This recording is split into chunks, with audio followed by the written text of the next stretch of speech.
My faith walk with Jesus really began in earnest when I was 17.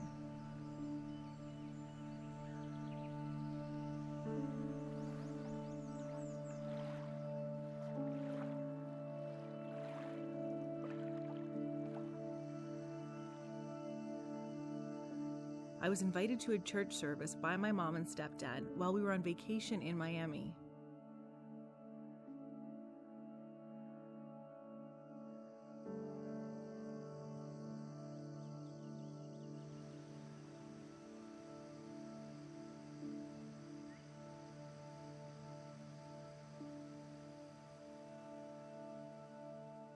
So I go to a church service and I'm carrying a lot of stuff. I'm carrying a lot of stuff from my upbringing, from my experiences in my teenage years. And I sat in the pew and, I started talking to God because I'd known God from when I was very little.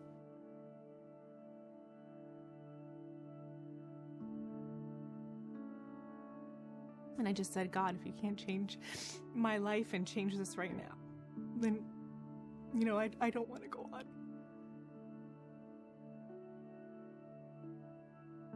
And they said, come forward if you want to accept Jesus. So I walked forward.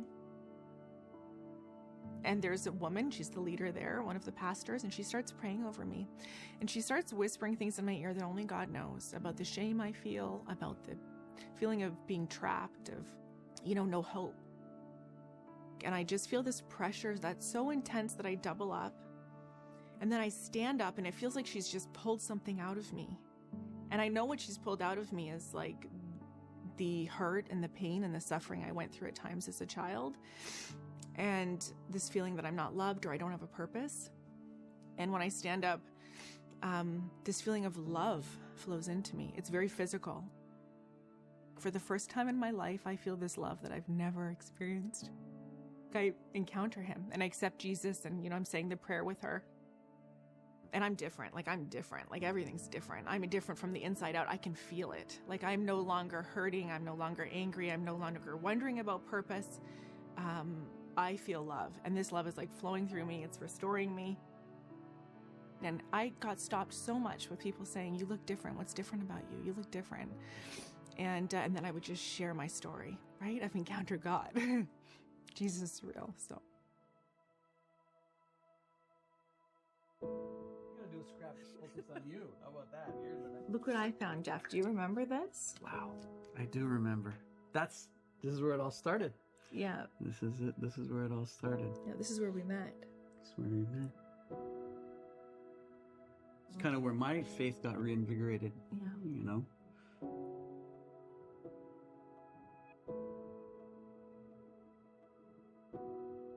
Jeff had grown up going to church, but had different challenges too, so we really did connect pretty fast once we met.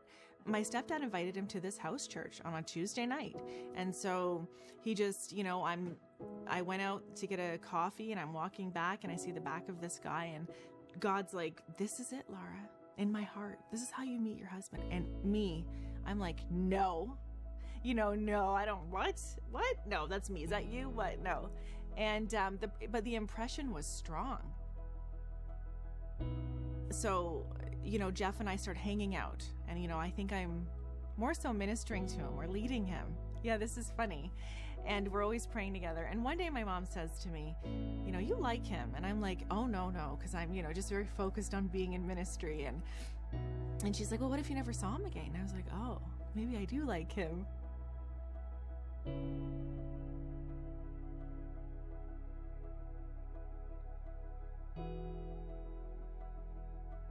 You remember these. I do. Our wedding photos. There you are. Look. You're giving your speech. After 6 months of being friends, we eventually started dating. And then a year and a half later, we were married during the 2003 blackout. We still get to follow with a lot of these. You know what? I still can't believe we got married during the blackout. The blackout, yes. The whole city shut down.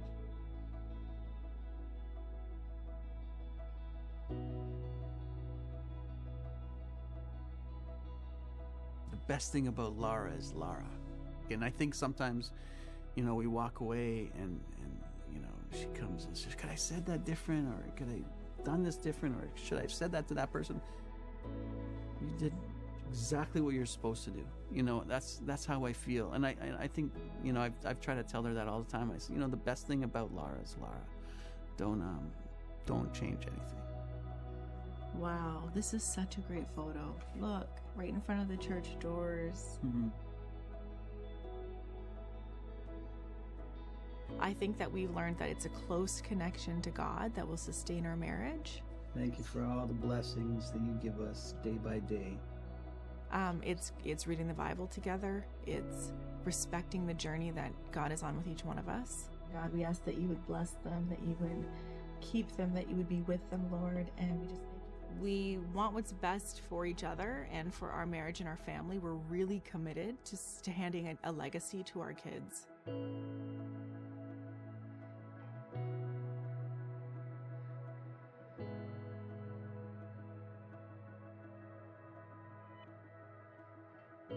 Let's get into some serious go fish here. Yes. Okay. She always uses a posture of love to teach them. There we go. Yep. Diablo No, try that again.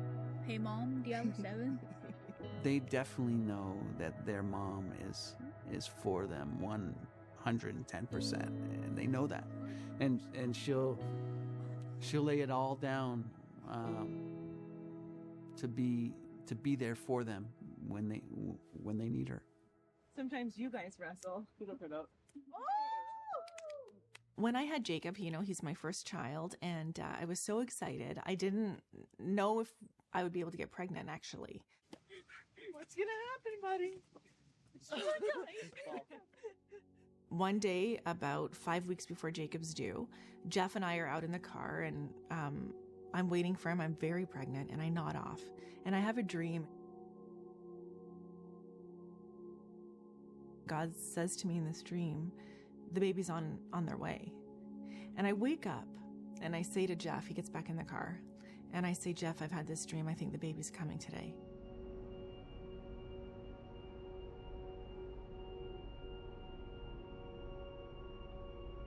So we start driving, and about 15 minutes later, we're rear-ended by a vehicle.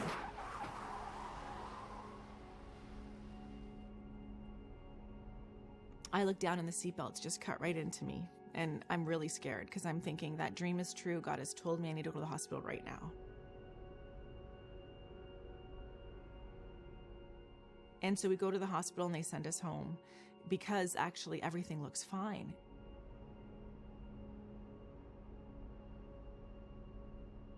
I get a call back from somebody 20 minutes later. It's an intern, and they say, I've read your file and I don't like it. I want you to come in right now. I come in, and in fact, I had been leaking amniotic fluid, and they just didn't catch it. And it was actually very dangerous. And I was induced within like 3 hours, and they had to deliver the baby right away. So Jacob came early.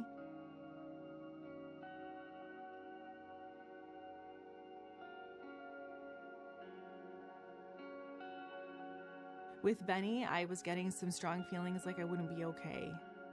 But here I have this uneventful pregnancy, and Benny's like strong, and he's overdue, and nothing happens, you know, and I give birth to Ben, and everything's great for the first 24 hours. And then I start to have pain, and there's some sort of pain starting, and I don't know what it is. And it turns out I had, like, you know, a significant problem in my body. I had a bowel perforation. And so this problem in my body was life-threatening.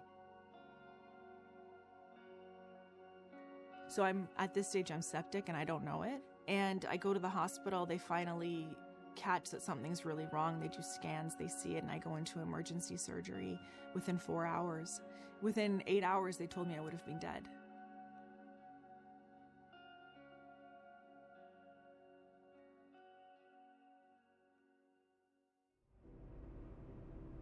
There's this one day after where I'm getting angry. Like, I'm getting angry at God about this, and I'm driving with Jeff. I can't do this because if he was real, this wouldn't be happening. happening. And I feel so bad saying this now because God was so active in my life, but I start yelling, God's not real. And I start saying it over and over again. I'm like, God can't be real. God can't be real. God is not real. No, there's no way God is real if this is going on. God is not real, and this is what's happening. And I'm recounting how sick I feel, the problems I'm having, these surgeries that are so invasive, all this stuff. And I'm like, why can't things be simple for me? Because life had been so challenging at points in my life. Super hard for so long. Super hard, but No, every and time then it got now what? super hard. And Jeff gets so worried. He says, Lara, pull the car over. Lara, pull it over. And I pull the car over. I'm like, you're right. I'm sorry.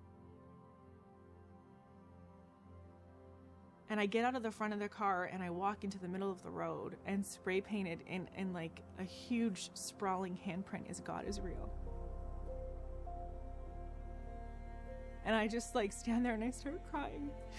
And I say to Jeff, come see this. And he stands there and our mouths drop and we both start crying. We just hug each other.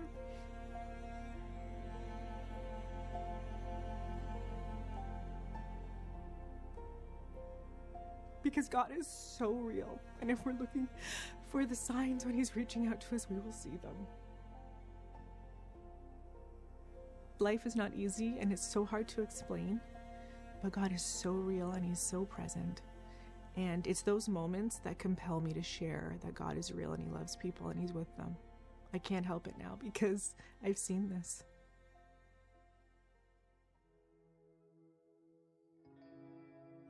She's very compassionate. People feel like they can talk to her because I feel like she's got a posture of understanding and empathy, and your story's important to me. And here she is today, like preaching the gospel, and it makes total sense to me because God has been there every step of the journey. God, and of what you want to do in their hearts and their lives and in this world.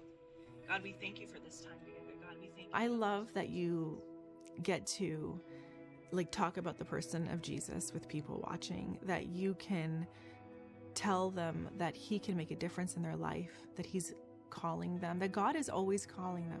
What I do know is that there is a God who loves you and is holding you close right now. God is pursuing them, that God loves them so much, there's a plan for their life, that God can work all things together for good, like in Romans 8:28, that I am evidence of that. So thankful for you guys sharing your story, because I know that it will bring encouragement and strength, and to know there can be victory. And so when I get to talk about that with people, and I could be interviewing them on their book, or I'm talking to them about their personal experience, but the reality is we're here just to talk about Jesus. That's my perspective, because I just want to share Jesus with others. It was a young woman. Yeah. Living life to the full. That means kids are going back to school. Because I feel very deeply like I'm a living, walking miracle. The people, it's been life-changing, actually. And that Jesus completely changed the trajectory of my life. So I want people to know he can do that for them.